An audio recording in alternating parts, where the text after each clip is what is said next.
Thank you for joining me on A Quilting Tale today. My name is Shaylin, and in today's video I want to explore one of the fastest ways to make a Scrappy Trip Around the World quilt. I saw a beautiful quilt recently on Jessica Dayon's website, and I said Scrappy for a trip around the world quilt, and she did it using holiday fabrics. The line was called Holiday Cheer by My Mind's Eye of Riley Blake Designs, and I would love to recreate that quilt but using a different method than what she showed. I'm actually going to try 3 methods just to see how much faster they are. The first one I'm going to try is the old-fashioned piece by piece method where you sew each square together in rows and connect the rows. All of these blocks I'm going to make are going to be 8 squares across by 8 squares down, so 64 blocks, so 64 squares total in each block. And the quilt size that I want to make would have 20 of those blocks. So this first method, I will speed up a little bit using chain piecing, but it will still be square by square.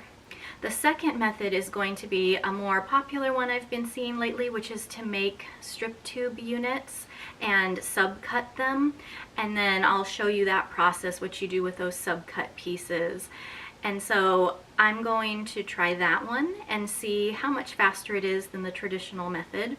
And then I'm going to try a new method that I was inspired by from a class that I took this summer, and it was using the 10 Sisters Easy Piecing grids, where you actually build panels and connect them rather than blocks. And so I'll show you what that looks like too. But as I was taking the class, I was thinking about how great it would be to make a quilt that just uses squares, in this case 2.5-inch unfinished squares. And I wanted to see, what I could use these panels for, so I bought a bunch of them. And when I saw this Scrappy Trip Around the World quilt, I thought this would be a perfect time to practice using these panels and see if it is indeed quicker. Now, one thing I'm not going to count in the time is just prepping the strips. I'll be using jelly roll strips or 2.5-inch strips. Some might not be full jelly roll strips, but just ironing those, getting the creases out of those. I'm not counting that because I'll have to do that no matter which method I use. So just prepping the pieces for cutting isn't included in the time. What I will include is cutting the pieces, sorting them, and then sewing them together. Another thing I'm not including is selecting fabric. So I just pulled from my scrap bin. I have a box of 2.5-inch strips that I've just cut up with leftover fabrics, and so I just pulled some just for the sake of practice here. I'll go over some pros and cons of each method as I finish as well. So I'm going to start with the first method, and I'll be timing each one, how long it takes to make each block, and then multiply that by 20 and we'll see how long it takes. So let's try method 1, the square by square, piece by piece method.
This method finishes at just under an hour and a half for one block.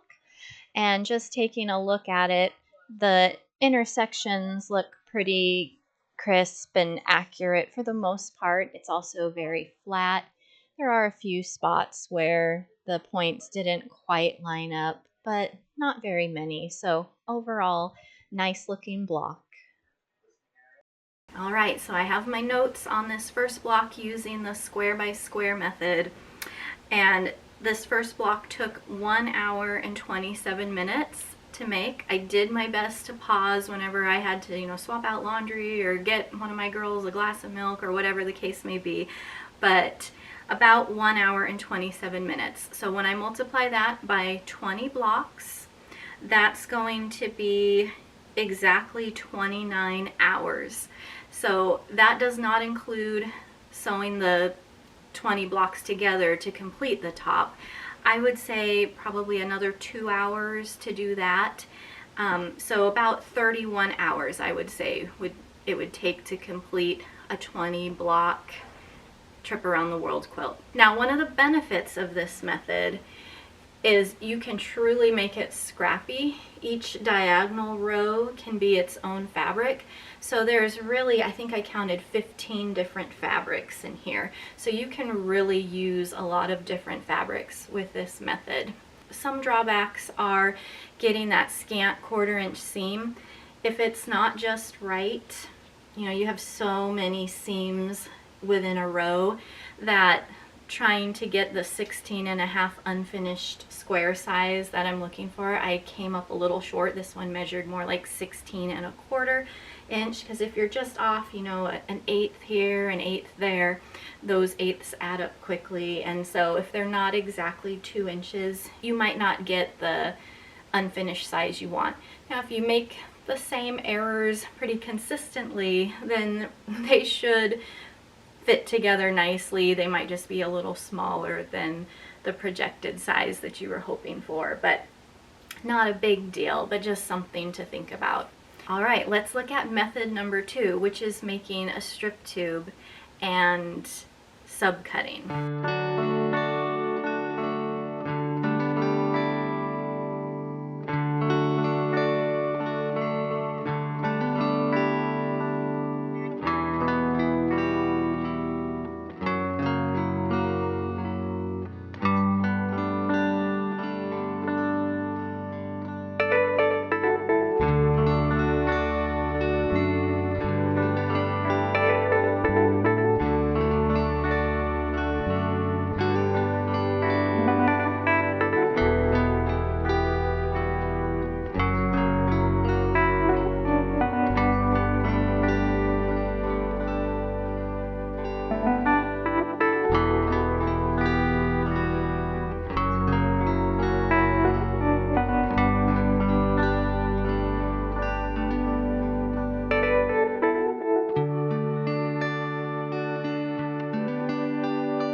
This method took just about an hour, which was considerably less time than the first method. One thing I will say is if you don't sew two strips together accurately, like with the pink rose and the stripe here, there's a pucker, and so that will carry over in other places where they connect. That's something that can be fixed. I had a couple spots that had intersections that weren't quite as sharp as I would like, but overall the majority of them look nice and the points match up well. Here's what it starts to look like when you put two blocks together. You have your long set of diagonals going up toward the right and then the next going down toward the right. And then you would flip and do the reverse of this so that you get a complete diamond shape with those long diagonal lines. Directional fabric is something to think about as well. You don't have as much control over it with this method, and so that's something to think about. You either have to be really aware of where you want your prints and what block they're going to be in, or just use fabric that is not directional. Here's my finished block one more time. And one of the maybe downsides of this one is you are limited to just 8 fabrics in this one, so you'll have repeats. You know, like I have this dark black one here and then it appears on this side too. Still totally fine if you're making a scrappy quilt, but it is something to consider just because, you know, you might want to use a lot more fabrics. But this one was nice because you could subcut and get your pieces done quicker. And this was a quicker block. So looking at my notes, this one took 1 hour and 2 minutes to make. Same thing, pausing when I had interruptions. Both of them, you know, I think may take slightly longer because I have to position the camera and everything, but that will be a consistent thing I do no matter which method I use. So I didn't pause for moving the camera around and positioning it. But this block, if I make 20 of them, it would take 20 hours and 40 minutes. So the other one was 29 hours. This one's 20 hours and 40 minutes. So a little more than 8 hours saved in time. Again, I would add a couple hours to sew the rows together to complete the top. So really I'm looking more at like 22 hours and 40 minutes to complete this quilt at the rate I was going. So definitely a quicker way to make the same kind of quilt. Slight variances because, again, you can't use as many fabrics in each block. Now let's try out the third way, which is using the Easy Piecing Grid from 10 Sisters. Let's take a look at the panels first. So these are called Easy Piecing Grid by 10 Sisters, and I'm using the 2-inch finish. So they go by finished sizes. There's a 1-inch, 1.5-inch, and 2-inch finished size available in this kind of panel, and it tells you it uses 2.5-inch cut squares and then how many squares will be in the panel. So that's the back side. The front side is actually the bumpy side that has the adhesive on it, and it's numbered from 1 to 9 across. So 9 squares across, and then it goes down to 14. So it's 14 long. So whether you get the 1-inch, the 1.5-inch, or the 2-inch finished panels, they're going to be 9 by 14. You'll just have different size squares. And the squares are, you can see if I zoom in here on the grid, they're a little oversized. So this one is a little bigger than the 2.5-inch unfinished square size, which will allow me to fold later, and you'll see that, but it'll capture all the fabric in the seam allowance and make sure that the fold is accounted for. I believe they make other panels that are skinnier and longer, but I'm just using the 9 by 14. Now you can see I have several of these panels. I bought just a continuous piece, and they can be cut panel by panel, but I did buy, I want to say 15 panels. I had a coupon, and so I just wanted to get a bunch because I wasn't sure at the time when I bought them what exactly I'd do with them. But you will be cutting these apart to the size you need. So you do have to look at this a little differently because we've been making 8 by 8 square blocks, And so this is going to be a little different. I'm going to rotate this panel so you can see what I'm talking about. All right, I think this might be easier to show on my design wall. So if I want to make 8 by 8 blocks, you can see I have my numbers going across. And so my first block would stop right at that string there, and it would go down to here, which is also at the 8th row. And so you can see that I will have one column left, and then down here, because this goes to 14, I'll have 5 rows still left.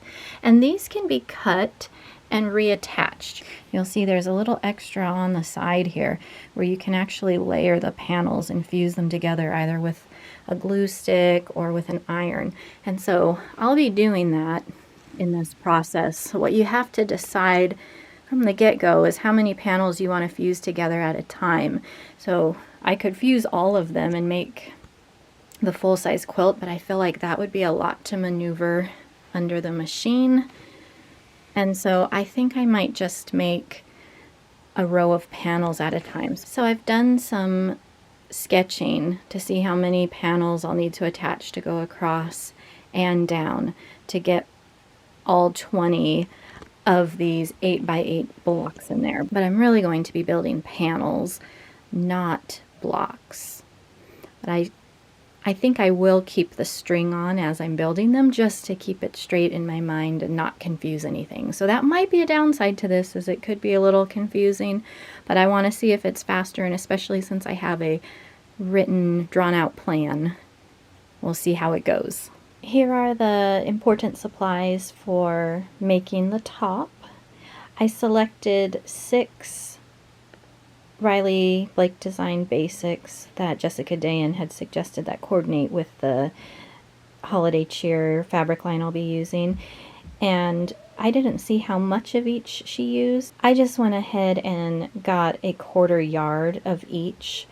I figured I'd get 3 2.5-inch strips. So it'd be like 3 more jelly roll strips per fabric here. And then, of course, I need the jelly rolls. So again, I'll be using Holiday Cheer by My Mind's Eye. Riley Blake Designs is the manufacturer. And so I have 2 of those because I'll be making a larger size quilt. And then I'm going to be using the 10 Sisters Easy Piecing Grid, and this is going to be the 2-inch finish, so I'll be using 2.5-inch squares. I'll be subcutting all these jelly roll strips, and I will use 11 of these grid panels, 2 of which are going to be cut up to complete those 8 by 8 blocks that I'll be making. And then I'm going to use a little mini clover iron to tack down each 2.5-inch square on the grid. So the other side of this is bumpy, the glued side, when you put the fabric pieces down. You can just press that hot iron down to hold it in place. You can also use just a school glue stick to tack it down in place as well, but when I took a class on using this grid, I thought the iron worked better, so I'll be using that. And then you can also use parchment paper, not freezer paper, because freezer paper will stick when you iron it, but parchment paper just for when you need to iron something down and you don't want to get glue, the fusible adhesive on your iron. So have some parchment paper handy as well. So I'm going to go ahead and start subcutting everything, and then we'll get started, and I'll make sure to start my timer as I'm doing my cutting, because that is part of the prep.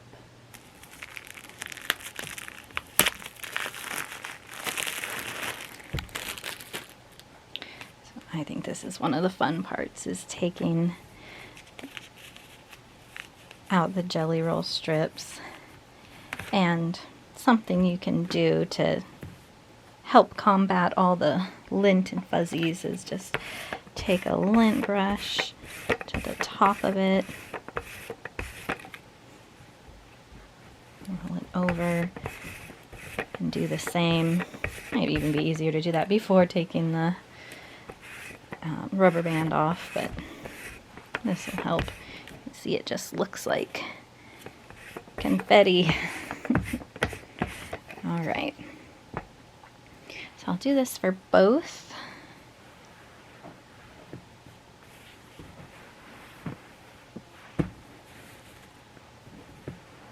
Oh, so fun.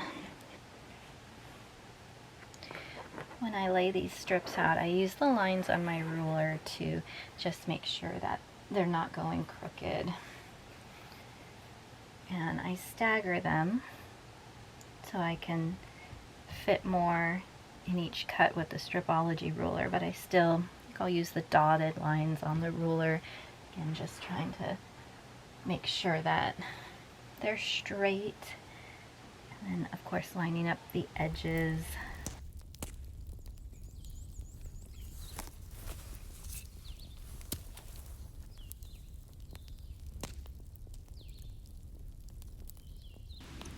When I'm ready to trim, I'm going to take a generous portion from the selvage ends here just to make sure I don't have any selvage still showing when I cut these.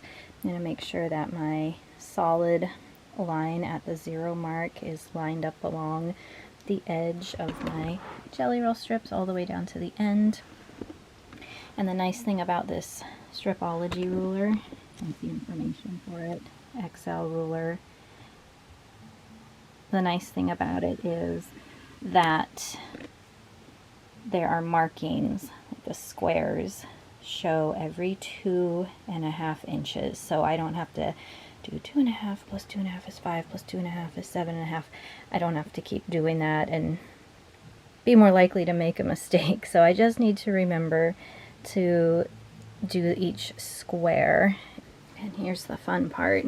It's just seeing all the time that was saved. So there goes all my little selvage pieces. And then I have all these 2.5 inch pieces here. So I'm just gonna sort them into piles, like I've started here, you can see. And I will keep going. If you wanted to really avoid cutting, you could buy the 2.5 inch mini charm square packs.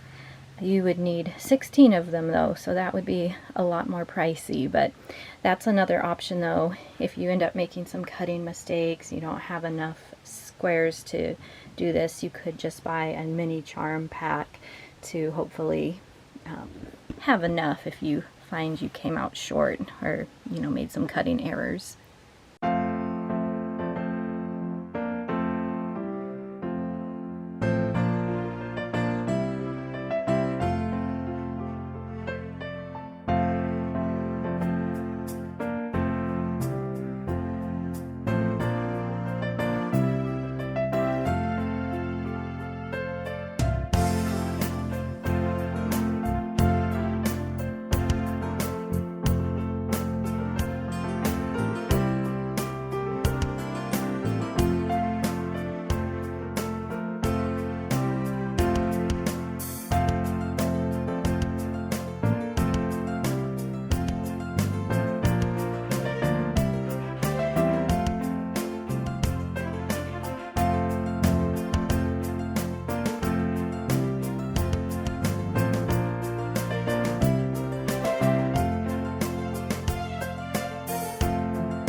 I made columns of colors just to see what I had the most of. A lot of them are pretty even. I do have the most of red, so that will be the predominant color I use because I don't want to get to the end and have a bunch of red left over. So I'm going to make sure to kind of front load with the red when I start, and as the piles get more level, then I should be good toward the end as I keep that in mind. I also will point out there is one more directional print. I'll have to make a decision about which are the stripes. If I want them to go vertically or horizontally, I think I'm going to use them vertically. You could also mix them, so again it has a more random appearance, but there are those stripes. And the text also is directional, but everything else doesn't really matter which direction I put it. So I'm going to go ahead and start the fun part, get these on the grid.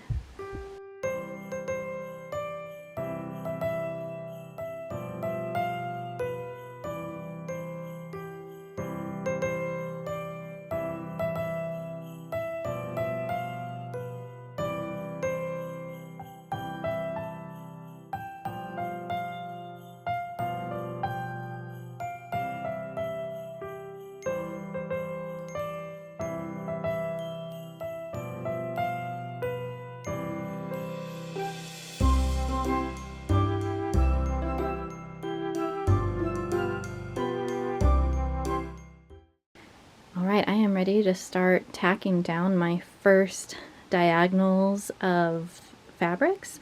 And so I have the bumpy side up, the adhesive side up on my grid. If you look carefully, it'll focus. You'll see that the writing is backwards when you have the bumpy side up. Everything should look backwards to you. The numbers are not, so we want the numbered side of the grid showing. And 1 through 9 is going across. I have my little string here to remind me where a block would technically end. And my ironing board's not wide enough to fit the whole panel on, so I will have to move it up. But I am going to make my diagonal, this first section, go from the bottom left to the upper right. And so this portion is going to be the top left corner of my quilt. Now, there's more than one way you can do this. You can attach more of these panels together, or you can do one at a time, tack the pieces down, sew them, or you can tack them down and attach another panel before sewing. There's more than one way you can, but what I think I'm going to do is tack the pieces down, attach another panel, tack pieces down, attach another panel, until I get the whole top row of panels done.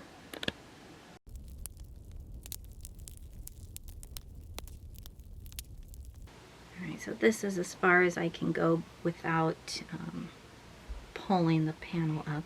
And actually I can probably scoot it this way a bit. There, and I can fit maybe one more kind of draping over. I can fit about 6 rows on here, and so I'll need to keep extending and moving up after I tack it down. But I'm just gonna collect the fabrics I'm using off to the side here.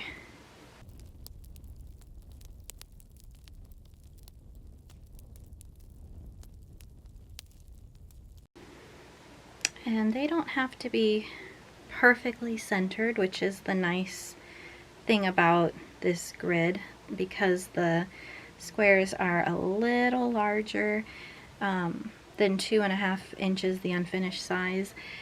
So when you fold, you should still be able to catch all the seams. So it's okay if they're not perfectly centered, just as long as they're going to catch, you know, the pinked edges and the sides. So if they're close to the dotted lines, it should be good.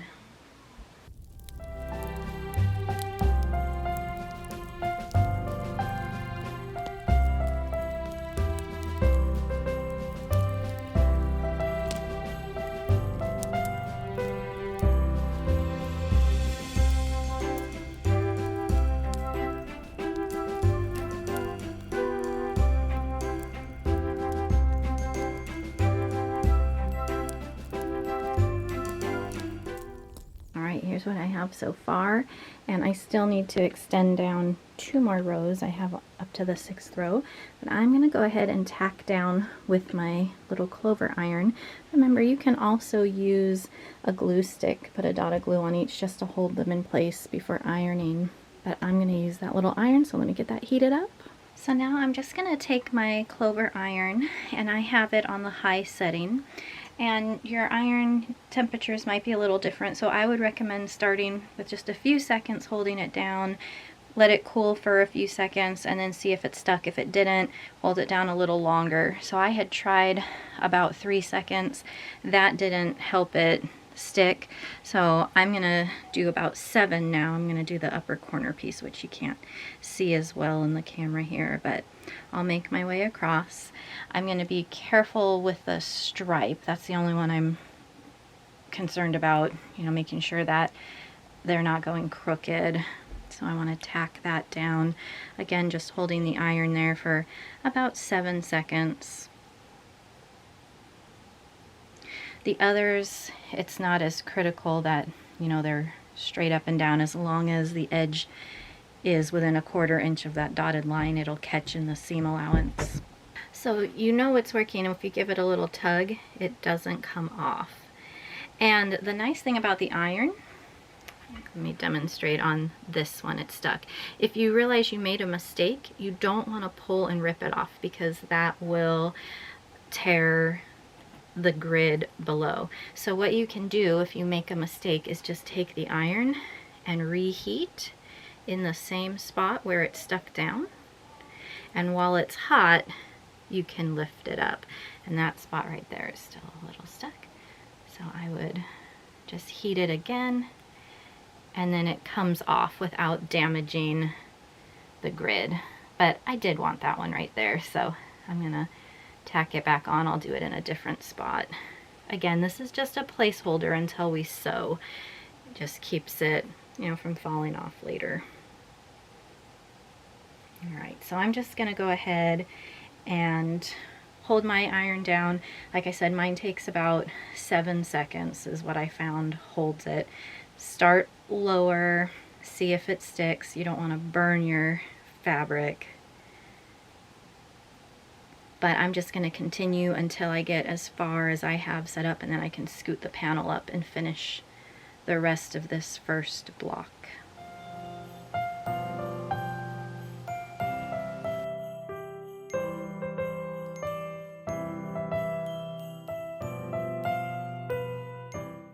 Alright, so I've just scooted my panel up, and I know they're all sticking because I can see they're not falling off when I drape it over the ironing board. And so now I just have 2 more rows, plus the 6th one. It was kind of hanging off here, so I actually have 3 more rows to tack down. But it really is just like building a puzzle. I'm just going to keep extending my rows, or I'm sorry, my diagonals down, and that will complete the first block, if you will. Remember, the blocks are 8 by 8, even though the panel is bigger than that.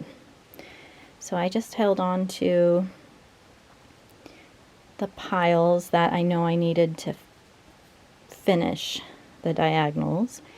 So I'm just going to fill those in, and I'll finish tacking them down. And after that, I'll show you my plan for the rest of it, because I still have more panel, but not enough panel to do another 8 by 8. So I have some decisions to make. I'll talk about what options I have.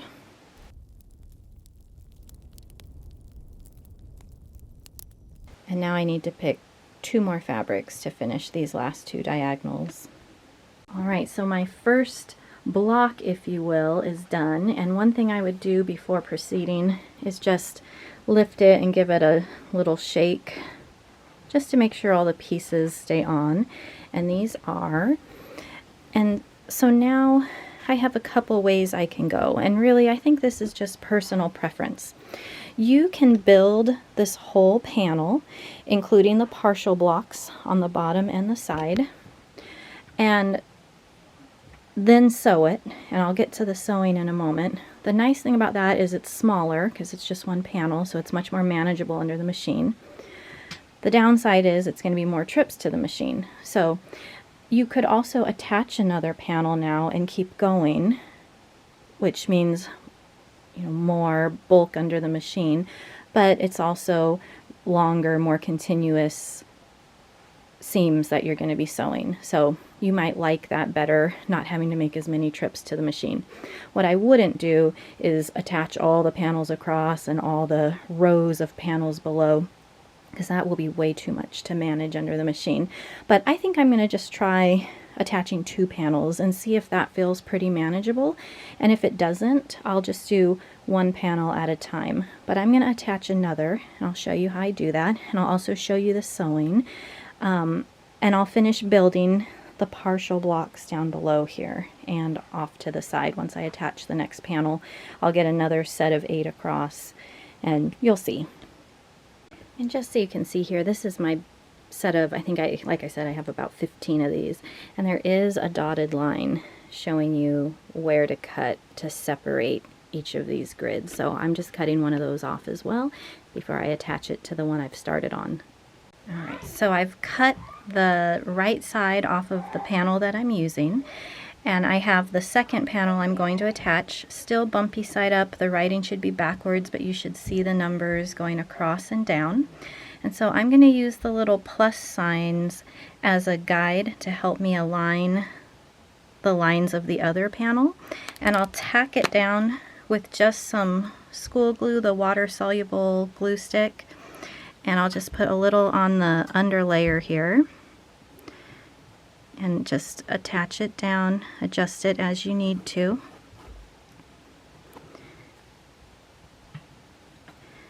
I'm just trying to get everything lined up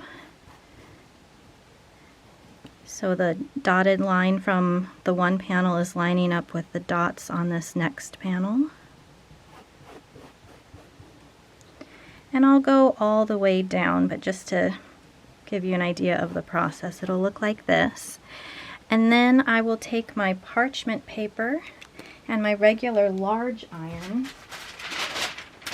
and I'll just cover all the bumpy adhesive, and I'll just press with my iron, not going back and forth ironing, but just press, hold it for a few seconds all the way down. Try a few seconds at first. If it doesn't seem to stick, hold it longer, but just go all the way down the panel ironing. After you press a section, again just holding it down for a few seconds, I have it on a high setting right now, just a few seconds. Don't take the parchment paper off immediately. Give it a few seconds to cool. It just requires some patience. And then you can move the panels up and keep, gluing in place and pressing. Okay, so it shouldn't feel like it's wanting to stick when it's time to pull it off. It should come off easily, and you can keep using the same sheet of parchment paper. But if you lift it, you can see it's attached. They're not coming apart. So now again, because I'm doing this one-handed, I'm going to turn this off and just keep moving it up and gluing so that it's attached. Alright, so big boo-boo on my part. I didn't check that my row 1 aligned with row 1 of the second panel. So here's row 14 all by itself. And when I pull this back up, I see where my error was. I was just aligning the tops of the panels, but this one just had less space on the top compared to this one, and so my row 1 here doesn't actually attach to a row. And unfortunately, I can't use heat to release the panels. They are stuck together. I tried right up here and they did not want to come apart. So what I'm going to do is cut off the bottom of row 14 on this panel and use the iron to adhere it on, putting the parchment paper over it, and I'll just make sure that it all aligns. So it is fixable. It's just something that wouldn't have happened if I were paying closer attention. All right, so here's that strip. I cut off the top and bottom just up to the dotted lines, and that's fine because the bottom part was going to get trimmed to the edge anyway. So I'm just going to carefully align it now, trying to keep my shadow out of the way. I'm going to carefully align it now to both the vertical and horizontal lines. So the pluses still will line up vertically. And then I also want to align on the horizontal line here. Now, the only part that won't get tacked down now is this 1/4 part, but it'll still, when I press the fabric down on this square, it'll all get attached and sewn in, so I'm not worried about that. When I press this down, first I'm going to glue it in place to keep it aligned, and then when I press down, I want to make sure that I'm using that parchment paper again so that I don't let my iron stick to this bumpy side. So everything is still bumpy side up.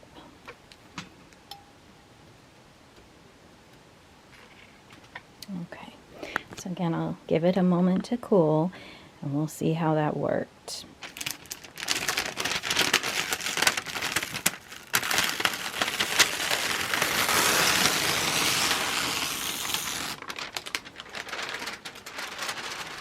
Okay, so my lines look good vertically and horizontally here. My little plus signs are all matching up, the dotted lines are matching up. So we're back on track, and I'm going to just finish gluing down this last vertical seam here.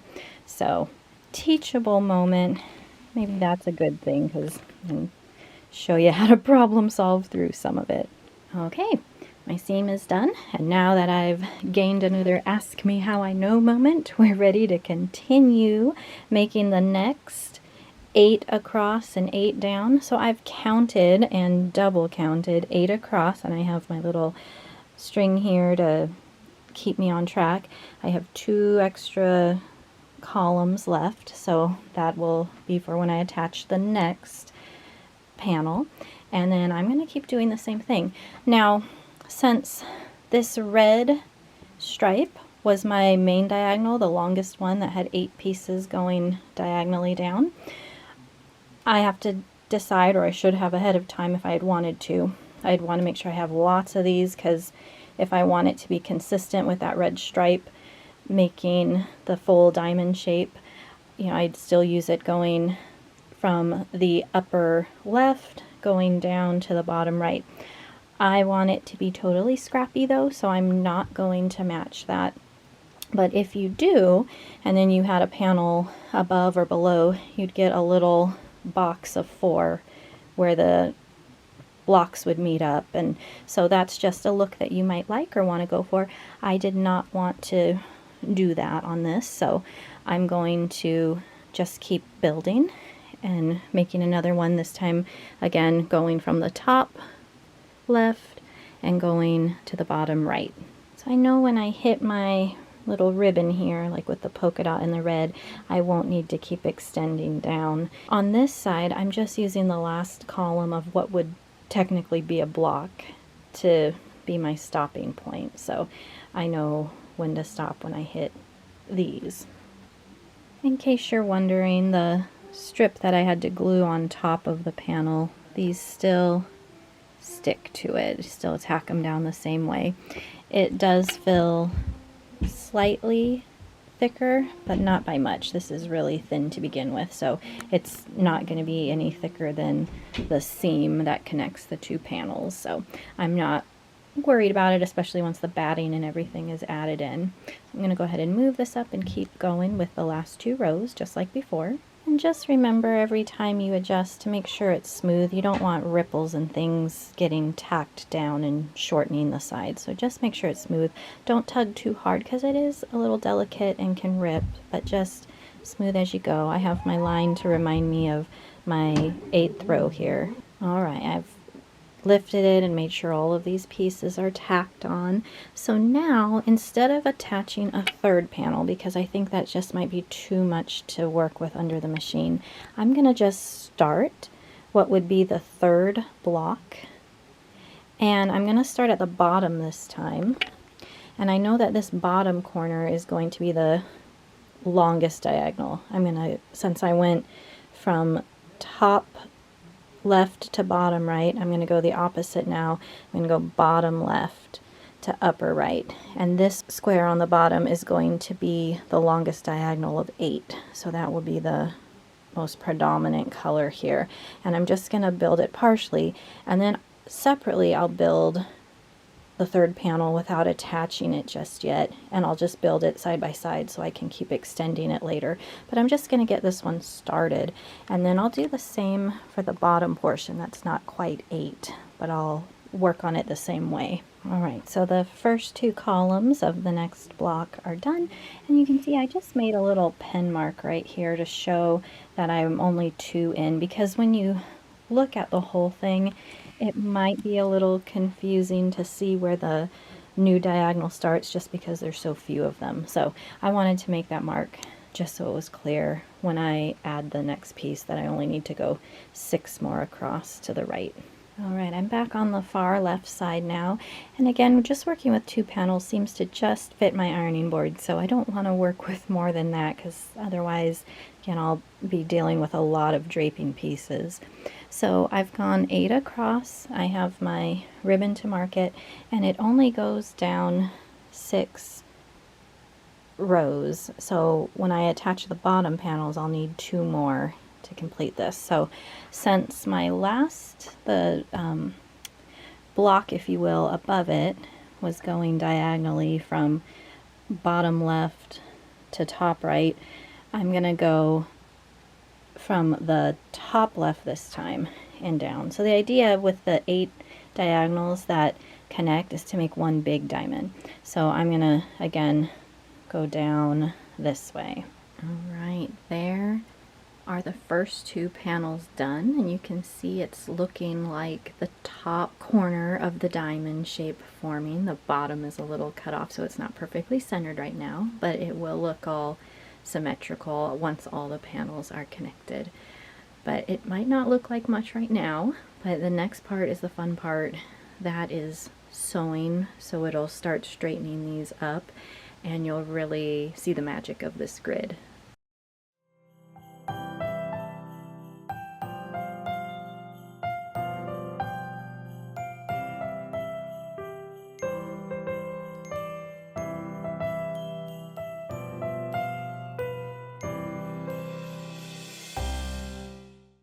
Alright, here's the finished 2 panels before sewing. And so what I did was take a piece of parchment paper and I put it on top, just pressed over the whole thing. 2 panels across is just the perfect length for the ironing board, just a standard ironing board. And so once I pressed them and made sure all the squares were down and attached, I sprayed with my mister all over and just gave it another press to really flatten it. That time I didn't use the parchment paper because there's so little of the fusible grid showing. I also trimmed around the edges. I trimmed everything off except where my next block is going to start right here. So I kept that. I kept the right hand side just because it's not done yet. The 8x8 isn't done, but I trimmed the bottom, so just with scissors right to the edge. That's just another block behind it, but just trimmed off everything. And again, I left the bottom portion because it's still going to attach to some rows, so I just really left it to remind me that the new 8x8 block starts right here and it goes the 6 rows down. Once I get the other panels attached, this will come off as well.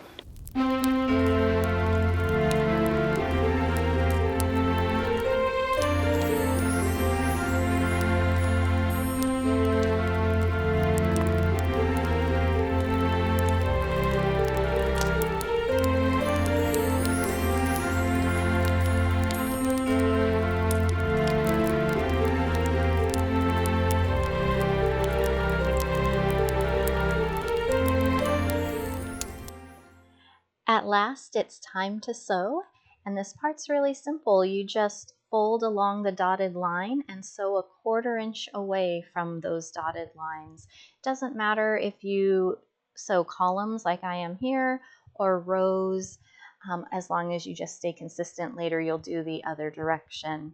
But you're going to sew all the way down to the end, and when you're done, you're going to do the same thing. You're just going to move the grid over one more column and then keep sewing a 1/4 inch from that folded line. It does have dots going along it, so it's very clear where the folded line is, and it should fold pretty easily because those squares are oversized. When you're finished, you're going to snip along the dotted lines in between each square. And you want to try to be careful not to snip past the thread line, but if you do, it's really not that big of a deal, because when you sew your horizontal seams, it will catch that snipped portion in the seam allowance. But this part is really nice to have a friend or someone help make it go a little quicker. And then finally, you're going to press your seams in the opposite direction. I start with a dry press followed by my mister bottle for some steam. And I find it easiest to start at the bottom of the panel. You want to sew your seams in opposite directions. So starting at the bottom and just moving it upward just prevents you from running over your already ironed seams, at least not as bad as you might. I found this to be the easiest way to do it. So just make sure those seams are alternating so that they will later on nest. And don't worry about your iron, the back of the grid is not sticky.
already built the last of the 8-block section before sewing the first set of panels, and I've attached the piece here. I have 8 squares across now, so this will finish the last segment of my blocks on the upper right side. When it's time to connect panels you've sewn together already, I would suggest pinning and nesting seams. Keep in mind that the more panels you fuse together and sew the blocks on, the less pinning you'll have to do later. Alright, and I've sewn both pieces together along this line here, pressed with steam to one side on the back, and then pressed with steam, just my spray bottle, on the front to make sure it was nice and smooth and flat. It blends in pretty seamlessly, having been pinned together.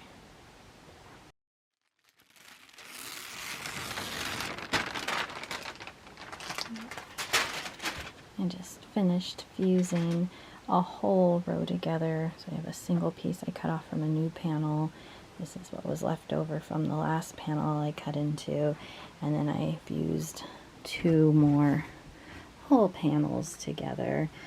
Well, I have the whole row now that I'm going to attempt this time around.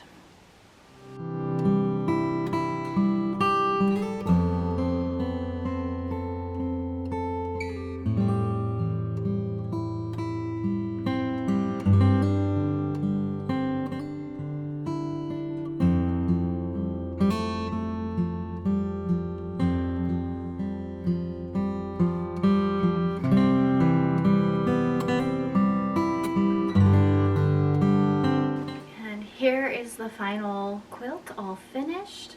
I'll take a picture to back out so you can see the whole thing. But this method using the 10 Sisters grid took me 19 hours and 30 minutes approximately. I had to stop and record my time each day just because I didn't want to lose the ongoing timer. So about 19 hours and 30 minutes to do this method. So using the strip tube method, including sewing the blocks together and then making rows and piecing the rows together, which would probably take about 2 to 3 hours, I'm estimating, matching up all those seams. My extrapolation for that would be about 23 hours and 40 minutes to do the strip tube method. So that's about 4 hours less using the grid, so not a significant amount. I mean, 4 hours is still 4 hours.